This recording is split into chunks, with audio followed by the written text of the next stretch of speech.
नमस्कार, मी मोहिनी सोनार. आपण पाहत आहात TV9 मराठी. बुलेटिनच्या सुरुवातीलाच एक महत्त्वाची बातमी.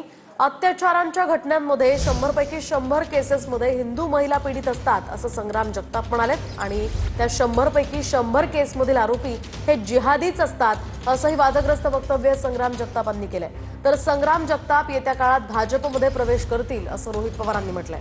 संग्राम जगतापांनी त्यांचा नेता बदललाय असंही रोहित पवारांनी म्हणत भाजपचे नेते संग्राम जगताप यांना 100% पाठबळ देतील असंही म्हटलंय.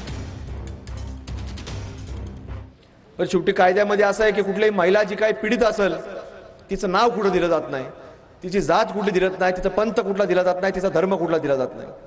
पण आज या घटनांच्या बाबतीत जर तुम्ही माहितीच्या अधिकाऱ्यामध्ये जर माहिती मागवली तर याच्यामध्ये 100 केसेसचं उदाहरण घेतलं तर 100 पैकी 100 केसेस तुम्हाला सांगतो पीडित महिला या फक्त हिंदूच तुम्हाला आढळणार आहे.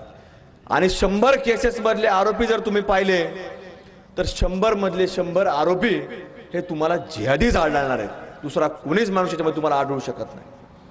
मग आज हे कुठपर्यंत आपण सहन करायचं, कुठपर्यंत समाजामध्ये जागरूकता करायची हा देखील प्रश्न आज समाजामधल्या हिंदू संघटनेसमोर देखील आज निर्माण झाला आहे.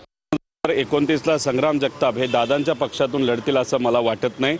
ते भाजपमधून लढणार आहेत. संग्राम जगतापांनी त्यांचा नेता बदललेला आहे. बीजेपीचे नेते 100% संग्राम जगतापाला पाठबळ देतील, कारण येत्या काळामध्ये ते भाजपमध्ये प्रवेश 100% करतील. आणि फक्त संग्राम जगतापपुरते हा विषय राहणार नाही. येत्या काळामध्ये अजितदादांचे अनेक आमदार आणि एकनाथ शिंदे साहेबांचे अनेक आमदार भाजप हळूहळू आपल्याकडे करेल आणि येत्या 2029ला स्वबळावर भाजप तिथं लढेल. त्यावेळेस या दोन पक्षांसाठी खूप वेळ ही जाऊन गेली असेल असं वाटतं.